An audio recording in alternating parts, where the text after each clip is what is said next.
बिस्मिल्लाहिर्रहमानिर्रहीम। अस्सलाम वालेकुम स्टूडेंट्स। आज हम यहाँ पे जो है वो पढ़ेंगे physical properties and reactivity of alkanes.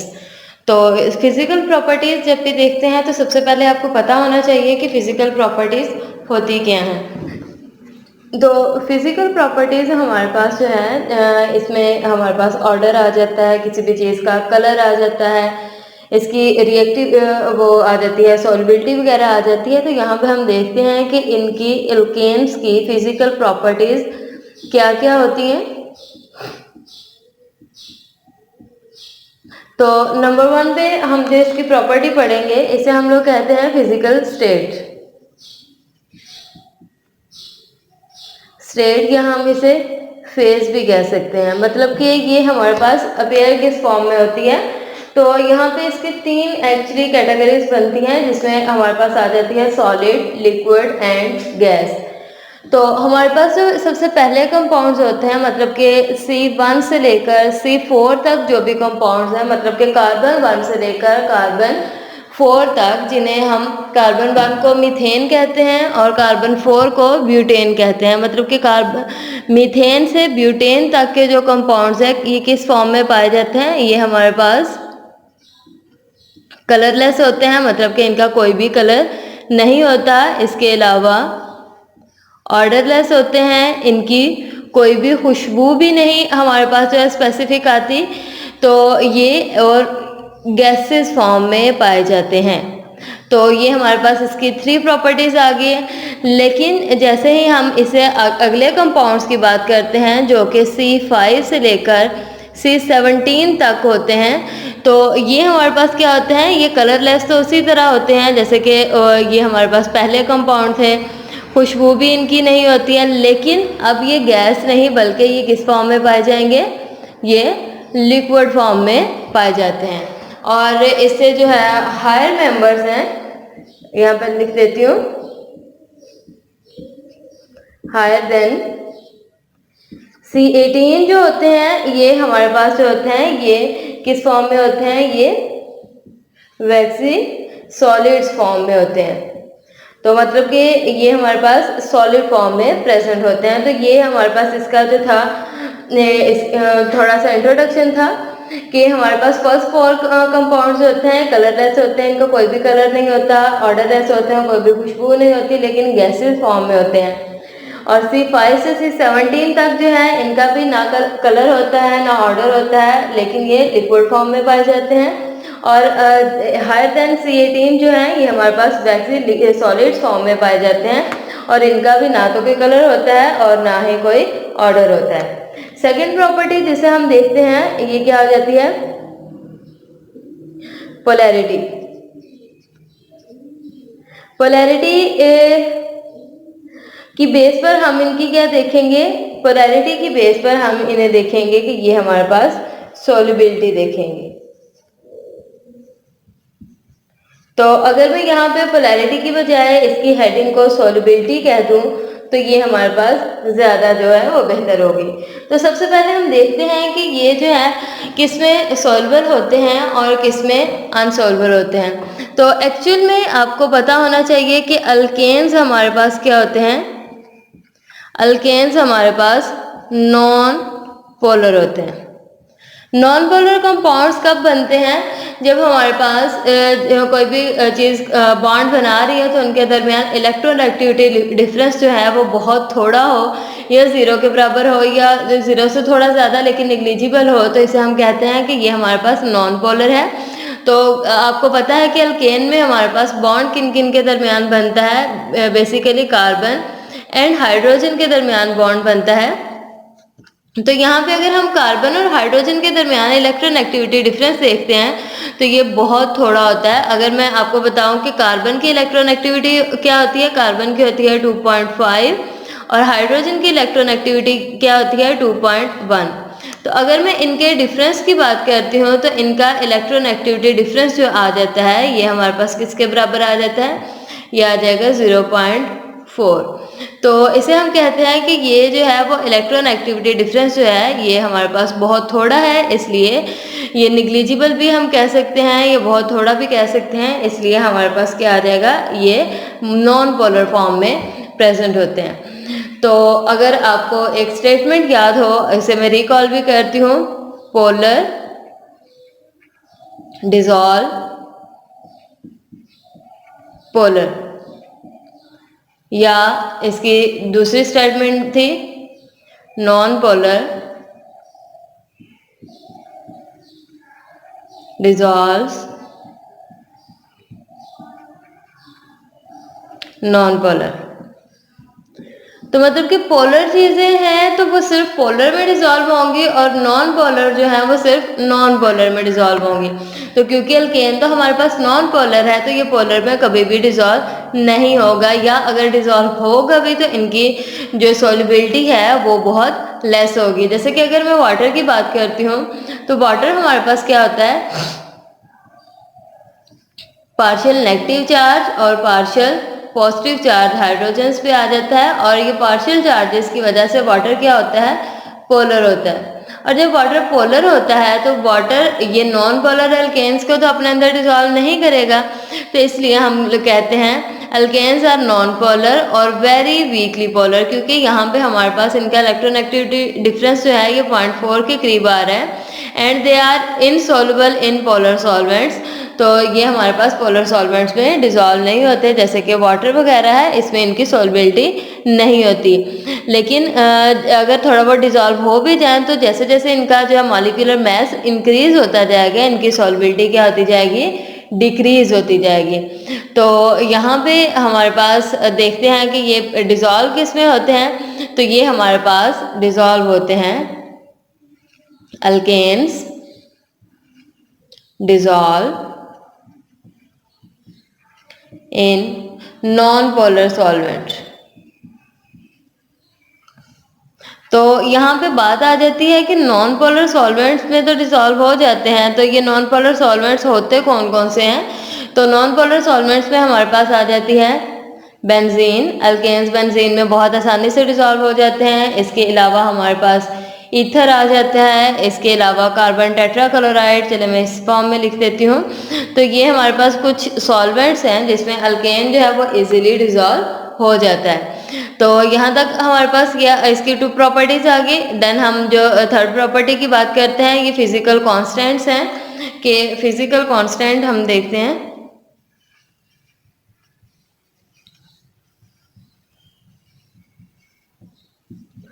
तो फिजिकल कांस्टेंट्स में हमारे पास 2 चीज़ें आती हैं। नंबर 1 आ जाता है, इसे मैं शॉर्ट फॉर्म में लिखती हूँ, मेल्टिंग पॉइंट।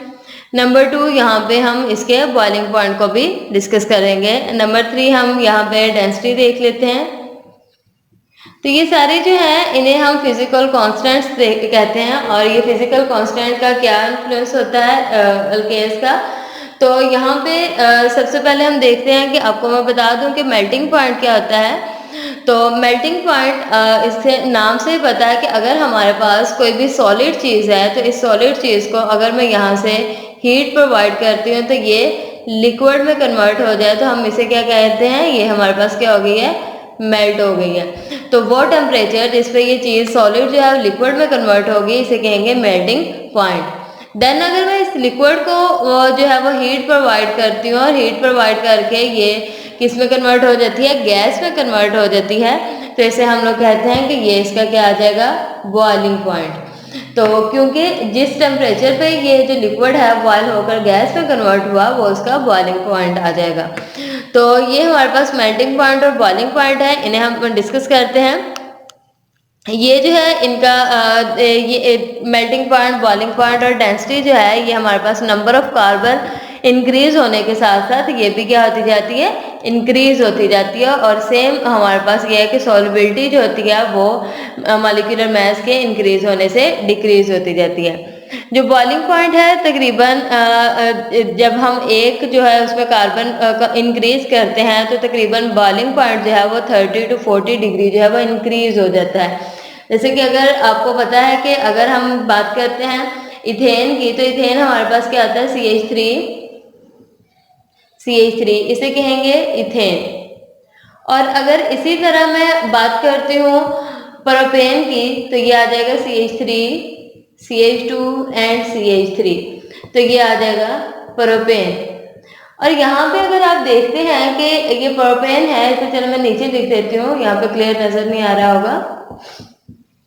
तो यहाँ पे इंक्रीज कितने का हुआ है, एक CH2 का इंक्रीज हुआ है। यहाँ पे सिर्फ CH3 और CH3 था, लेकिन यहाँ पे CH3 के साथ एक CH2 ग्रुप जो है ये भी इंक्रीज हो गया। और हम जितने CH2 ग्रुप इंक्रीज होते करते जाएंगे उतना हमारे पास इसका मेल्टिंग या बॉइलिंग पॉइंट कितना इंक्रीज हो जाएगा, 20 to 30 डिग्री जो है वो इसका मेल्टिंग और बॉइलिंग पॉइंट क्या होता जाएगा, इंक्रीज होता जाएगा। तो हम ये कहेंगे कि लोअर हमारे पास जो हाइड्रोकार्बन्स हैं, ये लोअर एल्केन्स हैं, उनका मेल्टिंग पॉइंट, बॉइलिंग पॉइंट या डेंसिटी कम होती है, जबकि हमारे पास जो हायर हाइड्रोकार्बन्स हैं या हायर एल्केन्स हैं, उनका मेल्टिंग पॉइंट और बॉइलिंग पॉइंट क्या होता है, ज्यादा होता है। यहाँ से भी आप देख सकते हैं कि लोअर हाइड्रोकार्बन्स जो है गैसेस फॉर्म में प्रेजेंट हैं, तो मतलब कि ये तो पहले गैस में, इसे तो मजीद मेल्ट या बॉयल नहीं करना पड़ेगा। यहाँ पे लिक्विड फॉर्म में अगर प्रेजेंट है इसे 17 तक, तो यहाँ पे इसे जो है वो सिर्फ हमें बॉयल करना पड़ेगा। बॉयल करने के लिए लेस टेम्परेचर चाहिए होता है, लेकिन C18 से ज़्यादा जो कार्बन वाले कंपाउंड्स हैं वो सॉलिड फॉर्म में प्रेजेंट है, और सॉलिड को गैस में कन्वर्ट करने के लिए हमें हायर टेम्परेचर देना पड़ेगा। इसलिए हम कहते हैं कि इसका मेल्टिंग पॉइंट और बॉइलिंग पॉइंट कार्बन इंक्रीज होने के साथ साथ क्या होता जाता है, इंक्रीज होता जाता है। तो यहाँ पे हम देखते हैं कि ब्रांच और स्ट्रेट चेन का इफेक्ट क्या होता है जो है वो इसके ऊपर मेल्टिंग पॉइंट पे या बॉइलिंग पॉइंट पे इसका इफेक्ट क्या होता है। हमारे पास जो boiling point of branch chain alkane है lower boiling point than the isomeric straight chain. मतलब कि यहाँ पे मैं लिख देती हूँ, स्ट्रेट चेन में इसका जो भी हम बॉइलिंग पॉइंट कह रहे हैं या मेल्टिंग पॉइंट कह रहे हैं, बॉइलिंग पॉइंट हायर होता है, जबकि अगर हम ब्रांच की बात करते हैं तो ब्रांच का क्या होता है, ये हमारे पास लोअर होता है।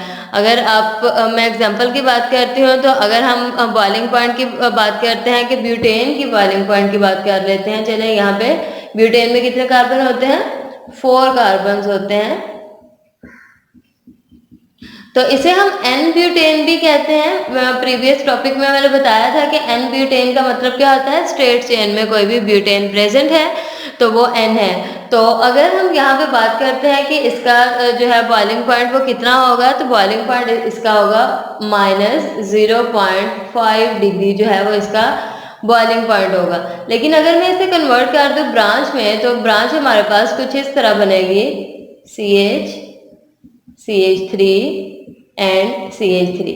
इसे कहा जाएगा, ये हमारे पास आइसोब्यूटेन है, क्योंकि ये हमारे पास किस फॉर्म में प्रेजेंट है, ब्रांच फॉर्म में प्रेजेंट है। और इसका जो बॉइलिंग पॉइंट है, सॉरी मेल्टिंग पॉइंट है या बॉइलिंग पॉइंट की हम बात कर रहे थे, तो ये क्या आ जाएगा, -11.7 डिग्री।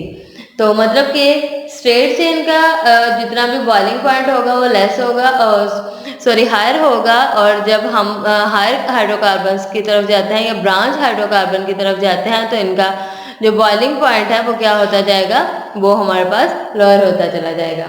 तो ये हमारे पास यहाँ पे एक छोटा सा इसका कंसेप्ट था।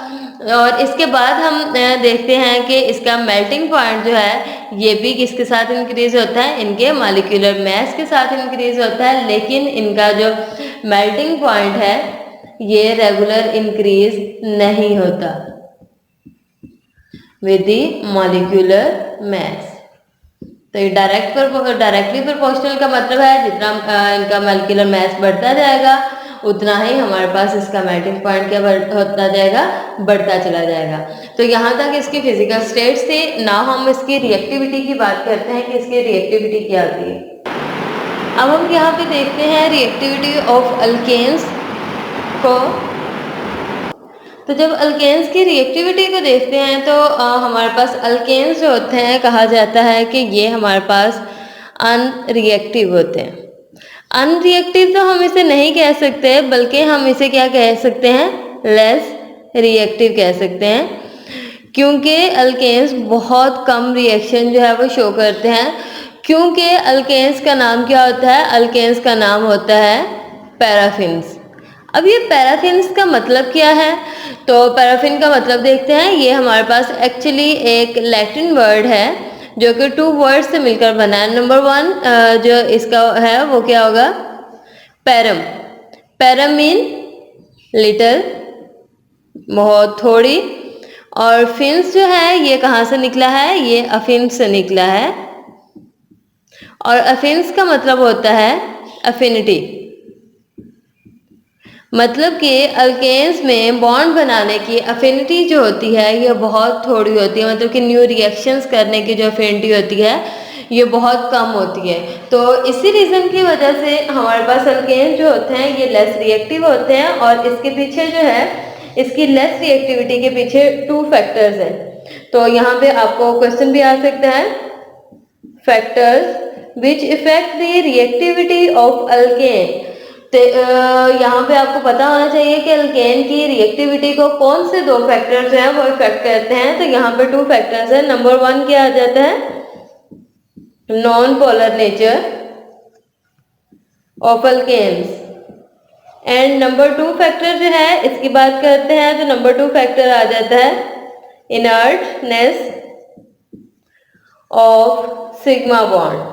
तो इन दोनों फैक्टर्स को हम डिटेल में यहाँ पे स्टडी कर लेते हैं। तो सबसे पहले पहला फैक्टर देखते हैं। पहला फैक्टर क्या है? Non polar nature. किसकी नॉन पोलर नेचर होती है? अल्केन्स की। तो प्रीवियस लेक्चर में मैं आप लोगों को बता चुकी हूँ कि अल्केन्स हमारे पास क्या होते हैं? अल्केन्स कार्बन और हाइड्रोजन के दरमियान सिंगल बॉन्ड जो है प्रेजेंट अगर होगा तो हम उन्हें कहेंगे ये अल्केन है। तो अगर हमने इसका रिएक्शन करना हो तो क्योंकि कार्बन तो 4 बॉन्ड्स बनाता है तो कार्बन के 4 बॉन्ड तो हाइड्रोजन के साथ कंप्लीट हुए होते हैं।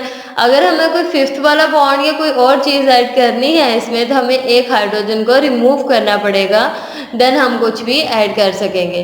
लेकिन याद रहे कि कार्बन और हाइड्रोजन के दरमियान बॉन्ड जो होता है ये स्ट्रॉन्ग बॉन्ड होता है और इसे ब्रेक करना इतना आसान नहीं होता। तो इसलिए कार्बन जो है वो बहुत कम रिएक्टिव होता है। तो यहाँ पे हम देख लेते हैं कि इनकी नॉन पोलर नेचर क्या है। तो नॉन पोलर नेचर को देखने के लिए हमें कार्बन और हाइड्रोजन के दरमियान जो है वो इलेक्ट्रॉनेगेटिविटी डिफरेंस को देखना होगा। तो प्रीवियस टॉपिक में बता चुकी हूँ कि कार्बन की इलेक्ट्रॉनेगेटिविटी कितनी होती है? 2.5। और इसकी इलेक्ट्रॉनेगेटिविटी में से हमने हाइड्रोजन की इलेक्ट्रॉनेगेटिविटी को माइनस करना है और हाइड्रोजन की कितनी होगी? 2.1 है। तो टोटल हमारे पास इलेक्ट्रॉनेगेटिविटी डिफरेंस कितना आ जाएगा? 0.4। तो अगर इलेक्ट्रॉनेगेटिविटी डिफरेंस जो है वो 0.4 या इससे लेस होगा तो चीज़ें क्या हो जाएंगी? नॉन पोलर हो जाएंगी। और जब चीज़ें नॉन पोलर हो जाती हैं तो इनके दरमियान जो बॉन्ड होता है ये हमारे पास क्या होता है? ये बहुत स्ट्रॉन्ग हो जाता है। अगर हम कहें कि चले हमने कार्बन का हाइड्रोजन के दरमियान बॉन्ड नहीं ब्रेक करना है, हमने कार्बन कार्बन के दरमियान करना है, तो कार्बन कार्बन के दरमियान इलेक्ट्रॉनेगेटिविटी डिफरेंस क्या हो जाएगा? ये हमारे पास 0 के बराबर आ जाएगा। और जब 0 हो जाएगा तो कम्प्लीटली नॉन पोलर हो जाएगा। तो इसलिए हमारे पास ये बॉन्ड जो है ये निग्लिजिबल डिफरेंस है, या हम कह सकते हैं कि इतना लेस डिफरेंस है कि हमारे पास ये बॉन्ड जो है वो आसानी से ब्रेक नहीं हो सकता। तो यहाँ पे पोलैरिटी भी प्रोड्यूस नहीं होती है। तो कुछ हमारे पास पोलर एजेंट्स जैसे कि यहाँ पे मैं बता देती हूँ, कुछ एग्जांपल्स हैं जैसे एसिड्स आ जाते हैं हमारे पास। इसके अलावा हमारे पास अल्कलीज आ जाती हैं। अल्कलीज बेसिक होते हैं। इसके अलावा कुछ ऑक्सीडाइजिंग एजेंट्स आ जाते हैं।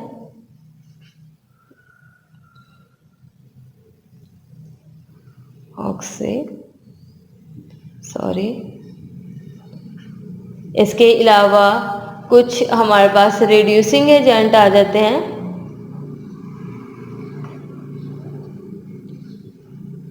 तो ये oxidising agents, reducing agents, acid या अल्कलीज जो होते हैं, क्योंकि ये हमारे पास क्या होते हैं? पोलर होते हैं, तो इसलिए ये जो है इसके साथ अल्केन्स के साथ बॉन्ड नहीं बनाते। तो हम कह सकते हैं डू नॉट फाइंड रिएक्शन। यहाँ पे मैं लिख देती हूँ do not react with alkanes. तो ये अल्केन्स के साथ बॉन्ड नहीं बनाते। देन हम बात करते हैं कि इसके सेकंड फैक्टर को यहाँ पे डिस्कस करते हैं, और सेकंड फैक्टर हमारे पास क्या था, इनर्टनेस